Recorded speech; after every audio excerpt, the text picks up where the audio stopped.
There is a version of this story where I sat down and decided to write a book. That's how it happened. What happened is I was teaching geometry, a normal day, normal lesson, normal kind of the student is not quite getting it in the way the lesson expects. And then something shifted. Not loudly, no dramatically, just enough. Enough that the pattern behind the movement became visible. And once I really saw it, it didn't stay in geometry. The whole system came behind it. I want to be very literal here because I think this matters. When I say the whole system came in, I didn't mean I had a nice insight. I mean my verbal space flooded. Curriculum, standards, credits, pacing guides, IEPs, assessment, all of it, the whole of it, at once. It was like the architecture of schooling stepped forward and said, "You've been looking at the rooms, now look at the building." And my body did what it always does when that happens. It panicked. Because this is the part most people didn't talk about when they talk about autistic cognition. There is this romantic version, pattern recognition, deep thinking, systems insight, and yes, that's real. But there's also this. When the pattern arrives before the language, when the whole arrives before you have any way to sequence it, it becomes pressure, real pressure.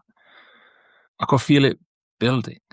If I didn't get it out, if I didn't translate it into language, it wasn't just going to sit there politely. It was going to turn into distress.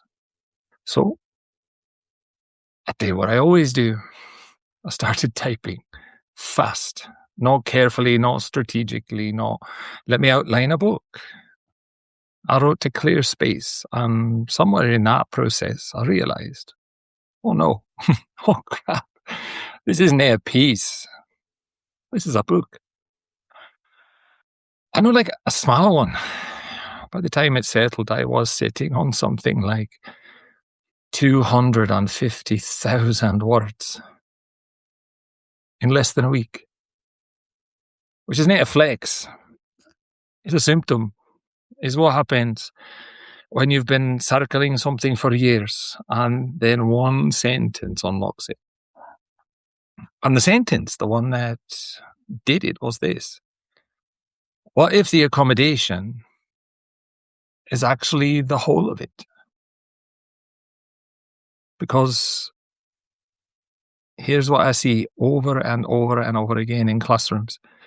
We design everything from a part to whole model. Break it down, sequence, skill build, mastery steps, pacing. And then if a student can access that way, we add accommodations.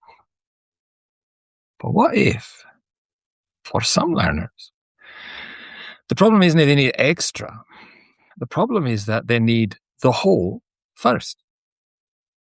The whole concept, the whole pattern, the whole structure of meaning, the whole of it, not as enrichment, not as extension, not as a reward for finishing the worksheet, as the entry point. For many autistic learners, especially us gestalt processors, that's not a preference, that's access. And once that clicked, once that sentence, that one sentence settled, everything else started to reorganize around it. Geometry became English, English became science, science became history, history became language, language became assessment, assessment became policy. And suddenly I was not working and writing about lesson anymore. I was writing about an entire system that confuses sequence with understanding, confuses fragmentation with rigor, confuses compliance with learning. And maybe most importantly, a system that only offers the whole of it as accommodation.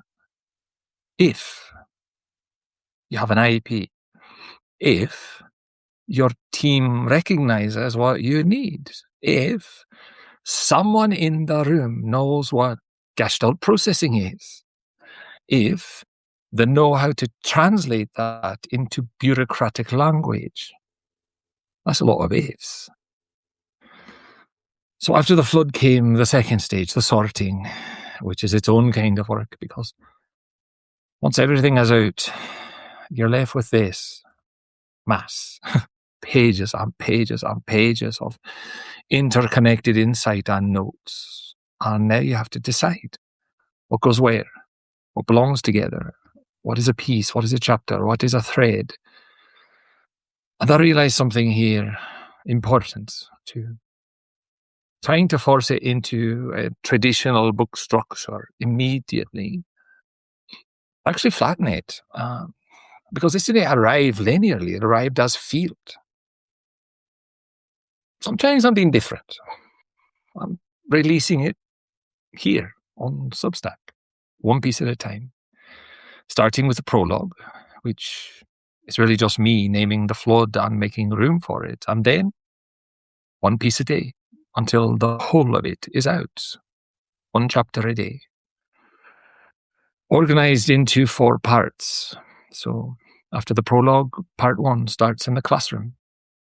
Then part 2 moves into how fragmentation gets mistaken for rigor. Part 3 widens into systems, and part 4 lands the full critique.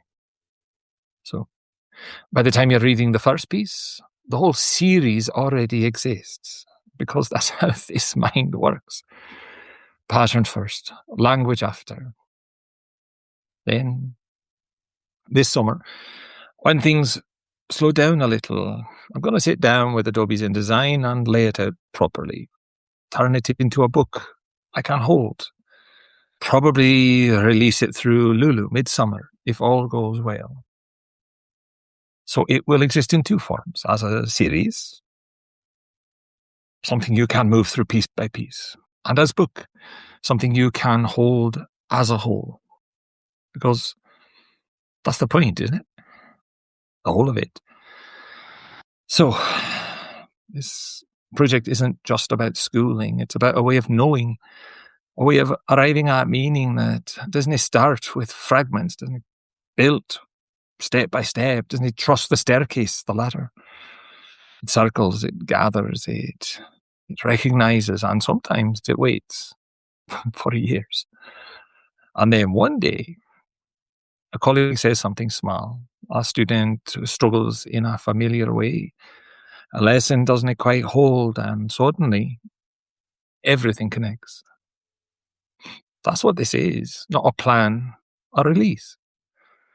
And what it reveals is uncomfortable, because if the whole of it is the accommodation, then the system is neutral.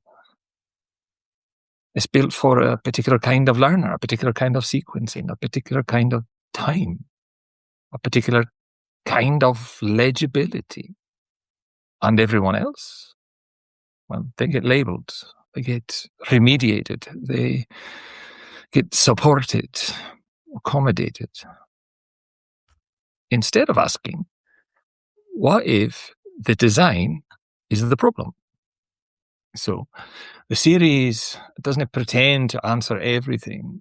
Isn't it a universal theory? Isn't it a data set? Isn't it a program? It's N equals 1. One life. One classroom. One pattern. Followed carefully. But sometimes it's enough to see something larger. Something that more formal systems weren't built to notice. So this video, the series, the resulting book, all of it is a script guard. Something you can take into classrooms, into IEP meetings, into parent conversations, into staff discussions, into university accommodation offices. Not as doctrine, as language.